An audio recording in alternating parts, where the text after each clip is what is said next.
जय हिंद साथियों, स्वागत है आप सभी का आपके अपने परिवार टीचिंग विद आनंद चौहान में। कैसे हैं आप सभी? उम्मीद है दोस्तों आप सभी लोग स्वस्थ ज़बरदस्त जिंदाबाद होंगे और दोस्तों अपनी पढ़ाई को निरंतर कर रहे होंगे। तो उसी क्रम में दोस्तों आज हम पढ़ने वाले हैं विश्व के भूगोल में दोस्तों पठार के बारे में, क्योंकि दोस्तों हमने पिछली क्लास को वहीं से स्टॉप किया था।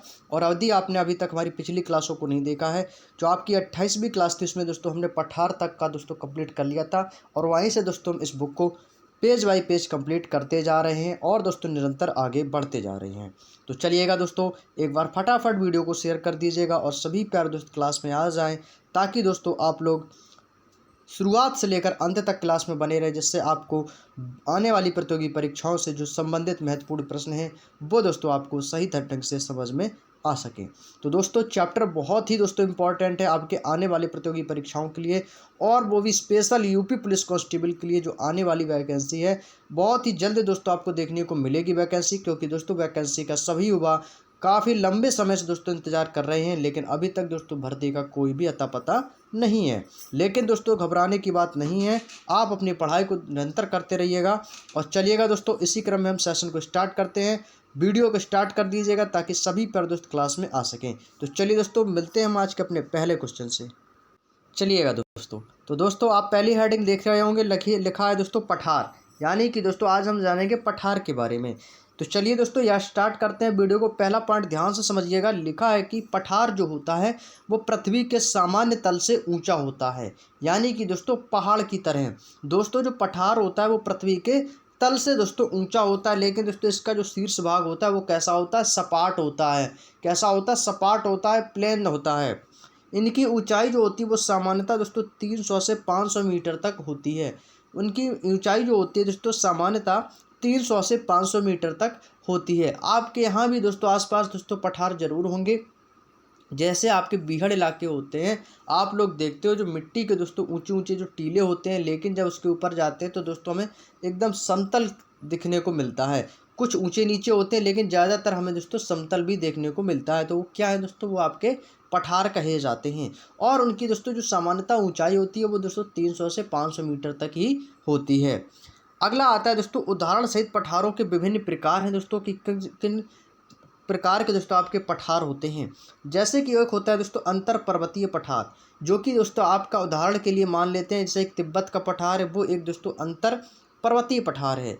बोलीविया का पठार, ये सारे पठार दोस्तों बहुत ही फेमस हैं अपने जगह। और एक आता है दोस्तों पेरू का पठार और एक है कोलंबिया का पठार। ये सारे पठार दोस्तों जो है वो अंतर पर्वतीय पठार कहे जाते हैं। एक होता है दोस्तों आपका पर्वत पदीय पठार। कौन सा दोस्तों? पर्वत पदीय पदार्थ, जो कि दोस्तों आपका पेंटागोनिया का जो पठार है, जो कि आपका दक्षिण अमेरिका में स्थित है। और पीडमांड का पठार यह आपका अमेरिका में स्थित है। जो तो दोस्तों पर्वत पदीय पठार जो है ये आपके दोस्तों पेंटागोनिया का पठार, ये भी आपका पर्वत पदीय पठार के अंतर्गत आता है। और पीडमांड पठार जो अमेरिका में स्थित है, ये भी आपका पर्वत पदीय पठार के अंतर्गत आता है। क्लियर? चलिए अगला आता है दोस्तों तटीय पठार। तटीय पठार है जो कि आपका कोरोमंडल का पठार है, जो कि अपने इंडिया में स्थित है। कोरोमंडल का जो पठार है ये दोस्तों आपका तटीय पठार कहा जाता है। अगला पॉइंट है आपका, नेक्स्ट पॉइंट क्यों चलते हैं दोस्तों।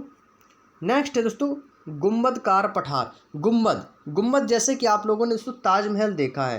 ताजमहल देखते, ताजमहल के जो ऊपर गुंबद बनी हुई है गोल गोल, वो आपकी क्या कही जाती है? गुंबद कही जाती है। तो एक दोस्तों गुंबद के आकार की तरह पठार होता है, जैसे कि छोटा नागपुर का पठार जो कि भारत में स्थित है, गुंबद के आकार का जैसा है। ओजार्क का पठार दोस्तों ये अमेरिका में स्थित है, ये भी दोस्तों एक गुंबद के आकार के जैसा है। उसी कारण दोस्तों इसको गुंबदकार पठार कहा जाता है। नेक्स्ट है दोस्तों ज्वालामुखी पठार। ज्वालामुखी पठार के अंतर्गत आपका आ जाता है इससे कोलंबिया का पठार हुआ दोस्तों, प्रायद्वीपीय भारत का पठार हुआ, ब्राज़ील का पठार। ये आपके दोस्तों ज्वालामुखी पठार हैं। अगला है आपका महाद्वीपीय पठार। महाद्वीपीय पठार में दोस्तों जैसे आपके अरब का पठार हो गया, वो अरब सागर आपका अलग हो गया, ये अरब है। अरब का पठार हुआ, दक्षिण अफ्रीका का पठार हुआ, और दोस्तों ऑस्ट्रेलिया के पठार। ये सभी कैसे हैं दोस्तों? ये महाद्वीपीय पठार हैं। कैसे हैं दोस्तों? महाद्वीपीय पठार है। नेक्स्ट आता है दोस्तों हिमानी पठार। हिमानी पठार जो है दोस्तों ये अंटार्कटिका का पठार और ग्रीनलैंड का पठार है।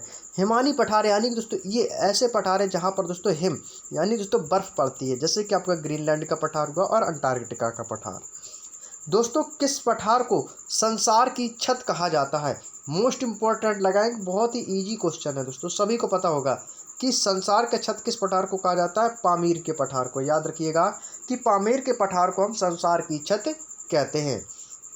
लद्दाख का जो पठार है दोस्तों वो भारत का सबसे ऊंचा पठार है। हालांकि यह दोस्तों तिब्बत के पठार का एक भाग है।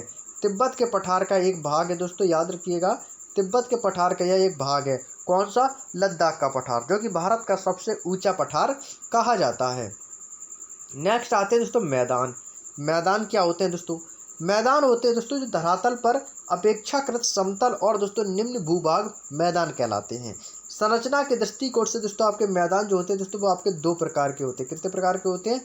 दो प्रकार के होते हैं। कौन कौन से? एक तो होता है दोस्तों अपर्दनात्मक मैदान और दूसरा होता है निक्षेपात्मक मैदान। अपर्दनात्मक मैदान क्या होते हैं और निक्षेपात्मक मैदान क्या होते हैं, आइए जानते हैं दोस्तों। अपर्दनात्मक मैदान वे होते हैं दोस्तों, जैसे कि आपका एग्जाम्पल के लिए दिया गया लोयस का मैदान। लोयस का जो मैदान है वो दोस्तों आपका अपर्दनात्मक मैदान है, जिसमें दोस्तों पवन द्वारा उड़ाकर लाई गई मिट्टी, यानी कि दोस्तों आप लोगों ने देखा होगा जब हवाएं बहुत तेजी चलती हैं दोस्तों, तो वो दोस्तों अपने साथ में मिट्टी के कण यानी कि धूल के कण जो मिट्टी है वो भी दोस्तों उड़ा ले जाती हैं। तो पवन के द्वारा उड़ाकर लाई गई मिट्टी एवं बालू, मिट्टी हो या बालू हो, ये आदि के निक्षेपण से निर्मित जो होते हैं वो मैदान बन जाते हैं दोस्तों। कौन से मैदान? लोयस मैदान, जो कि अपर्दनात्मक मैदान कहे जाते हैं। सेकंड एग्जांपल है कार्स्ट का मैदान। चूना पत्थर वाले चट्टानी क्षेत्रों में जल के घुलने से निर्मित मैदान भी आपके दोस्तों किसके अंतर्गत आ जाते हैं? ये भी आपके दोस्तों अपर्दनात्मक मैदान के अंतर्गत आते हैं। संप्राय मैदान।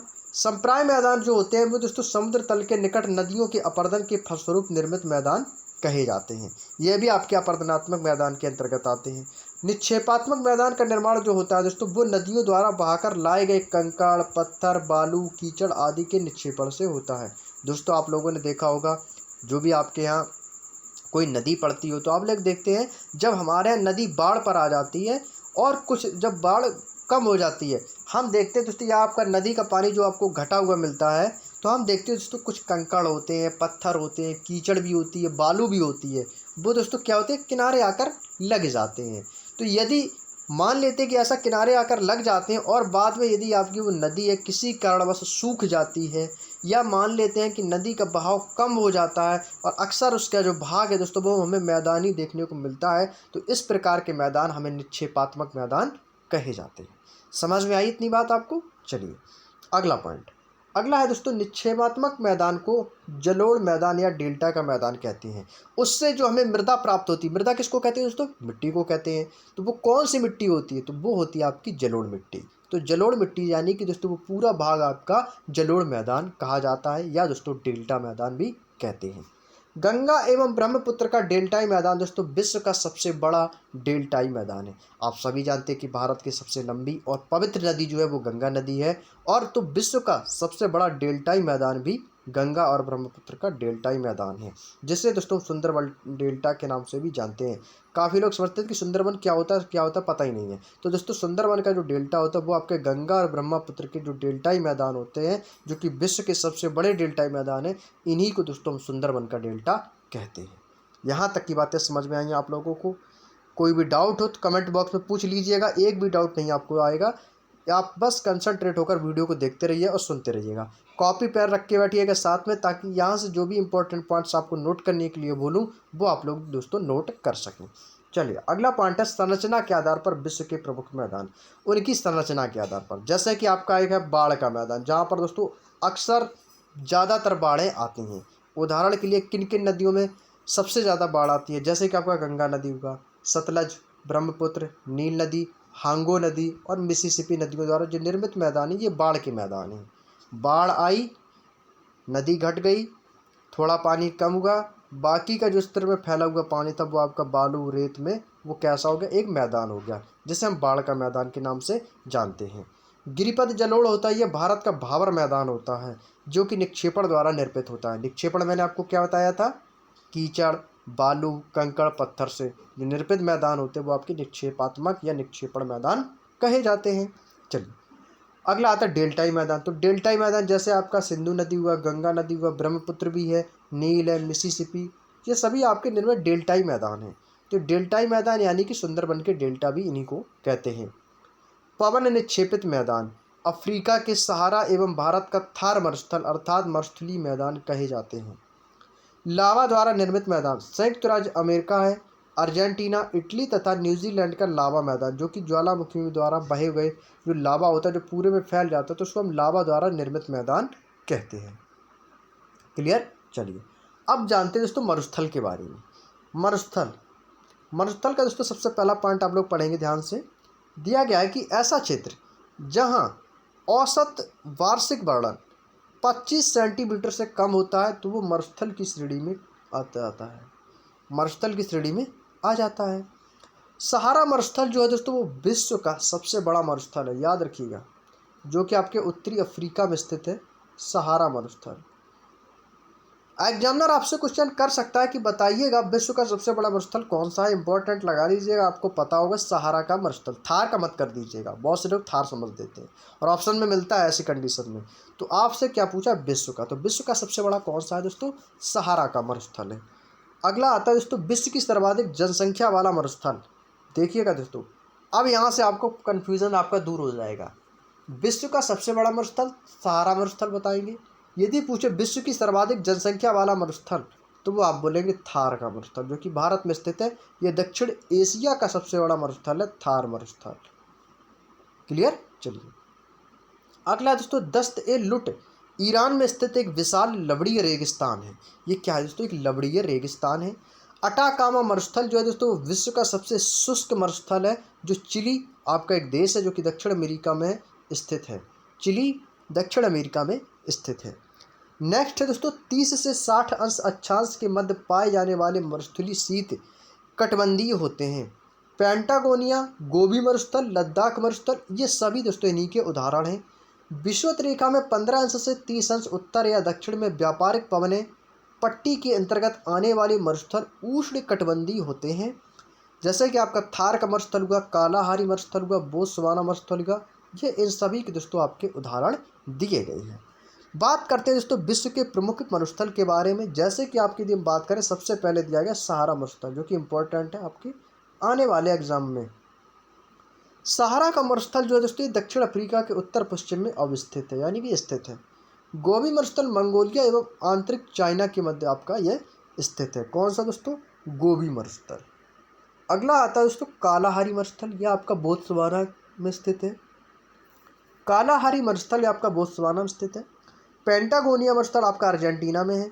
मोजेब मरुस्थल आपका दक्षिणी कैलिफोर्निया में स्थित है। और काराकुम मरुस्थल आपका तुर्कमेनिस्तान में है। कहाँ पे, तुर्कमेनिस्तान में है। क्लियर। चलिए और इसमें से जो इम्पोर्टेंट पॉइंट है दोस्तों वो है आपका सहारा का मरुस्थल, थार का मरुस्थल, गोबी मरुस्थल, कालाहारी मरुस्थल, पेंटागोनिया मरुस्थल। ये दो याद नहीं हो रहे हैं कोई दिक्कत नहीं, लेकिन बाकी की आपको याद होनी चाहिए, जो कि सबसे इंपॉर्टेंट है और अक्सर एग्जाम में यही क्वेश्चन आपसे पूछे जाते हैं। बात करते हैं दोस्तों घास के मैदान। घास तो आप लोगों ने देखी ही होगी। घास के मैदान में दोस्तों विषुवत रेखीय क्षेत्र से लेकर ध्रुवीय क्षेत्र तक पाए जाते हैं। कहाँ से, विषुवत रेखीय से लेकर ध्रुवीय क्षेत्र तक। हम विषुवत रेखीय से स्टार्ट करें तो ध्रुवीय क्षेत्र तक हमें घास के मैदान देखने को मिलते हैं। अक्षांशीय विस्तार के आधार पर दोस्तों घास के मैदान को दोस्तों दो भागों में वर्गीकृत किया गया। कितने भागों में, दो भागों में। आइए जानते हैं कि किन दो भागों में घास के मैदान को वर्गीकृत किया गया है। आप लोग जानते होंगे एक होता है दोस्तों उष्ण कटिबंधीय घास के मैदान और एक होता है शीतोष्ण कटिबंधीय घास के मैदान। उष्ण कटिबंधीय जो घास के मैदान होते हैं ये आपके दोस्तों 10 अंश से 25 अक्षांशों के मध्य होते हैं। और शीतोष्ण कटिबंधीय घास के मैदान होते हैं ये आपके 30 अंश से 45 अक्षांशों के मध्य अवस्थित होते हैं। बात करते हैं कि उष्ण कटिबंधीय घास के मैदान कौन कौन से हैं और शीतोष्ण कटिबंधीय घास के मैदान कौन कौन से हैं। तो सबसे पहले दोस्तों हम पढ़ने वाले हैं उष्ण कटिबंधीय घास के मैदान। उष्ण कटिबंधीय घास के मैदान में दोस्तों पहला पॉइंट दिया गया सवाना। सवाना क्या दोस्तों, ये घास का मैदान है जिसको हम सवाना के नाम से जानते हैं। उसका नाम है घास के मैदान का सवाना। यह आपका कहाँ स्थित है, ये आपसे पूछा जाता है, जो आपके लिए इम्पोर्टेंट है। तो आप कह सकते हैं ये आपके अफ्रीका में स्थित है। कहाँ पर दोस्तों, अफ्रीका में स्थित है। यहाँ तक की बात क्लियर। चलिए कंपोस ये भी आपके घास का मैदान है और लानोस ये भी आपके घास का मैदान है। ये तीनों पॉइंट आपके लिए दोस्तों बहुत ही ज़्यादा इम्पोर्टेंट है। तीनों पॉइंट बहुत इंपॉर्टेंट है और उष्ण कटिबंधीय घास के मैदान के ये तीनों पॉइंट अपनी कॉपी में नोट कर लीजिएगा कि कौन से घास का मैदान आपके किस स्थान पर स्थित है। चाहो तो इसका स्क्रीनशॉट आप लोग ले सकते हैं, तो एक बार फटाफट स्क्रीनशॉट ले लीजिएगा। इम्पॉर्टेंट पॉइंट है आपकी आने वाली यूपी पुलिस की प्रतियोगी परीक्षा में किसी न किसी शिफ्ट में 110% आपको ये क्वेश्चन देखने को मिलेगा। समाना घास के मैदान से कंपोस्ट भी या लॉस भी, लानोस, इन दोनों में से आपको एक ना एक क्वेश्चन जरूर देखने को मिलेगा। क्लियर? चलिए, तो सवाना आपका अफ्रीका में है, कंपोस्ट आपका ब्राज़ील में है, लानोस आपका वेनेजुएला में है, याद रखिएगा। चलिए, अब आते शीतोष्ण कटिबंधीय घास के मैदान। इनमें से आपको दोस्तों कौन कौन से आपके एग्ज़ाम में पूछे जा चुके हैं और कौन कौन से आपको शीतोष्ण कटिबंधीय घास के मैदान आपको याद रखने हैं, चलिए आज हम आपको बताते हैं। देखिएगा दोस्तों, जो सबसे इम्पॉर्टेंट है वो है आपका पंपास घास का मैदान है। ये आपके ब्राज़ील में है, अर्जेंटीना और दोस्तों उरुग्वे, इन सभी तीनों स्थानों में आपका पंपास घास के मैदान स्थित है। यह आपके एग्ज़ाम में कई बार रिपीट हुआ है। सेकंड नंबर पर आता है प्रेयरी और थर्ड नंबर आता है आपका डाउन्स, प्रेयरी डाउन्स। ये दो क्वेश्चन ऐसे हैं जो कि अधिकतम एग्जाम में आपके रिपीट होते रहते हैं। एक बार प्रैक्टिस सेट उठा के देखिएगा आप लोग, ये किसी न किसी एग्जाम की किसी न किसी शिफ्ट में ये क्वेश्चंस देखने को मिलेगा। प्रेयरी घास का मैदान आपके उत्तरी अमेरिका में स्थित है, सेम क्वेश्चन आपका एग्जाम में आ चुका है। डाउन्स आपका ऑस्ट्रेलिया में स्थित है, डाउन्स एक घास का मैदान का नाम है, ये भी आपके एग्जाम में आ चुका है। वेल्ड आपके लिए इतना इम्पोर्टेंट नहीं है, लेकिन उसके स्थान पर स्टेपीज जो कि सबसे इम्पोर्टेंट आपके लिए रहता है। डाउन्स, प्रेयरी, पंपास, जितने भी मैं सर्कल कर रहा हूँ ये सभी मोस्ट इंपॉर्टेंट, ये आपको कंपलसरी याद होने ही चाहिए। वेल्ड जो है दोस्तों ये आपका दक्षिण अफ्रीका में स्थित है, स्टेपीज आपके यूरेशिया में स्थित है। कहाँ पर है दोस्तों? यूरेशिया में। क्लियर? चलिए, अगला आता है दोस्तों कैंटबरी घास का मैदान है जो कि आपके न्यूजीलैंड में स्थित है।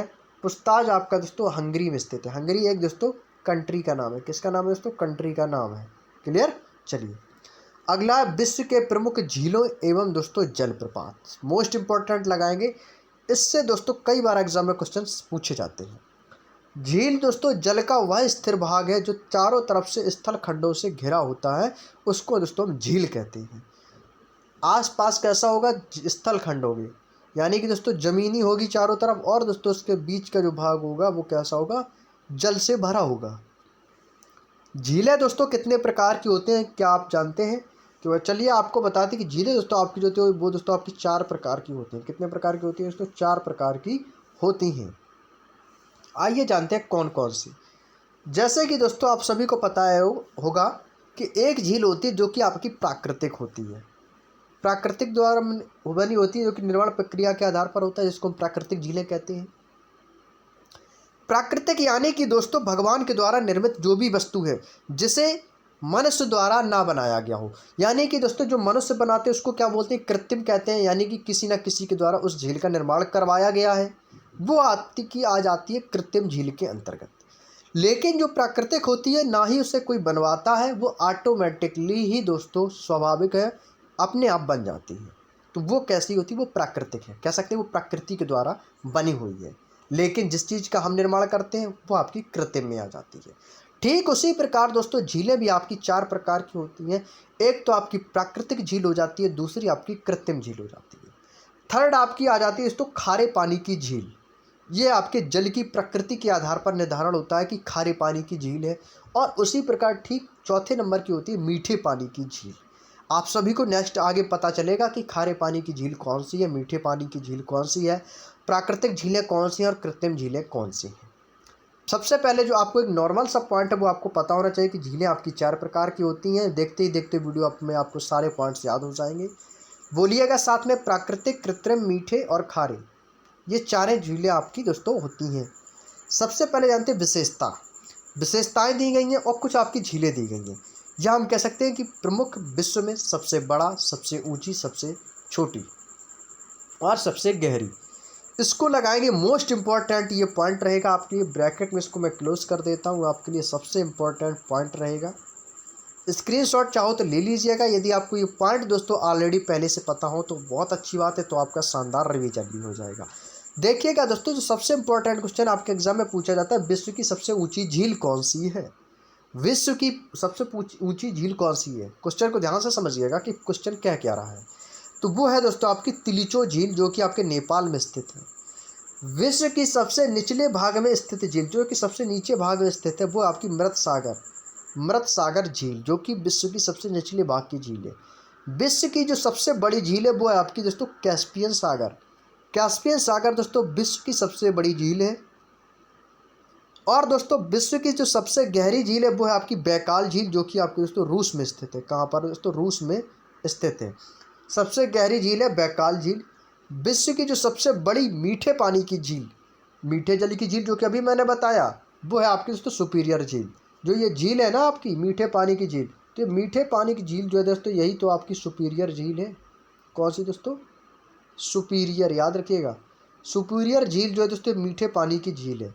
सुपीरियर झील है दोस्तों, ये आपके मीठे पानी की झील होती है। क्लियर? चलिए, यहाँ तक की बातें समझ में आई। अगले पॉइंट की ओर चलते हैं दोस्तों। सर्वाधिक खारे पानी की झील। अभी दोस्तों हम खारे पानी की झील की बात कर रहे थे, तो आइए जानते हैं कि खारे पानी की झील कौन सी। तो वो आपकी दोस्तों वॉन झील। लेक मीन्स क्या होता है? झील होती है। वॉन मीन्स आपकी होती है खारे पानी की झील, जो कि आपके तुर्की में स्थित है। कहाँ पर दोस्तों? तुर्की में। तो वॉन झील हम कह सकते हैं। वॉन जो झील है वो आपके दोस्तों सर्वाधिक खारे पानी की झील है। सर्वाधिक ऊंचाई पर स्थित नौकायन झील, जहाँ पर दोस्तों नौकायन झील है वो आपकी सबसे ऊंचाई पर स्थित है। वो कौन सी झील है? वो आपकी टिटिकाका झील। कौन सी दोस्तों? टिटिकाका झील जो है ये सर्वाधिक ऊंचाई पर स्थित नौकायन झील है। क्लियर? चलिए, इंपॉर्टेंट है ये दोनों पॉइंट, 6-7 याद रखिएगा, स्क्रीनशॉट ले लीजिएगा। अगला आता है विश्व का सबसे ऊंचा जलप्रपात। मोस्ट इंपॉर्टेंट लगाएंगे इसको। विश्व का सबसे ऊंचा जलप्रपात इंपॉर्टेंट लगाएंगे सभी प्यारे दोस्त। विश्व का सबसे ऊंचा जलप्रपात है एंजिला जलप्रपात। कौन सा दोस्तों? एंजिल जलप्रपात, याद रखेंगे। एंजिल जलप्रपात विश्व का सबसे ऊंचा जलप्रपात है। क्लियर? नेक्स्ट आता है आपका कनाडा एवं अमेरिका के मध्य स्थित जलप्रपात कौन सा है? किन किन के मध्य? कनाडा के मध्य और दोस्तों अमेरिका के मध्य। कनाडा अमेरिका के मध्य में जो जलप्रपात स्थित है उसका नाम है नियाग्रा। क्या है दोस्तों? नियाग्रा है। Winnipeg, Reindeer, Athabasca. Winnipeg, Reindeer, Athabasca, Manitoba, Great Bear, Great Slave झीलें ये सारी कनाडा में आपकी अवस्थित है। कहाँ पर है दोस्तों? कनाडा में स्थित है। ये सारी झीलों के एक बार नाम पढ़ लीजिएगा। हो सकता है इन सभी झीलों में से कोई एक झील पूछ सकता है कि आपके किस देश में स्थित है। विक्टोरिया लेक या विक्टोरिया झील और युगांडा, केन्या व तंजानिया में अवस्थित है। युगांडा, विक्टोरिया लेक झील केन्या और तंजानिया में अवस्थित है। सुपीरियर झील हरून, इरी, ओंटारियो एवं वुड लेक कनाडा एवं संयुक्त राष्ट्र अमेरिका के दोनों देशों के मध्य में अवस्थित झीलें हैं। कौन कौन सी? सुपीरियर झील, हॉरून झील, इरी झील, ओंटारियो और वुड लेक। ये सारी झीलें आपके कनाडा और संयुक्त राष्ट्र अमेरिका के दोनों देशों के मध्य में स्थित हैं। तो यहाँ तक की आपको बातें समझ में आई। अब बात करते हैं दोस्तों विश्व की प्रमुख नदियों के बारे में। अब यहाँ से नेक्स्ट नया पॉइंट स्टार्ट होता है विश्व की प्रमुख नदियाँ। इम्पॉर्टेंट है, और जितनी भी विश्व की प्रमुख नदियाँ हैं उनके बारे में हम जानेंगे। उनसे बनने वाले जो इम्पोर्टेंट क्वेश्चन है जो आपके अभी तक की दोस्तों प्रतियोगी परीक्षाओं में आपसे पूछे जा चुके हैं या दोस्तों आपसे आगे भी पूछे जाने की संभावनाएं हैं, उन प्रश्नों को दोस्तों हम डिस्कस आप लोगों से करेंगे। चलिए, पहला पॉइंट दिया गया दोस्तों नील नदी। नील नदी को आप सभी लोग जानते हैं कि जो कि नील नदी है यह विश्व की सबसे लंबी नदी है। किसकी दोस्तों? यह विश्व की सबसे लंबी नदी है। तो पहला तो क्वेश्चन आपका यही हो जाता है कि विश्व की सबसे लंबी नदी कौन सी है? तो आप आंसर दे सकते हैं नील नदी।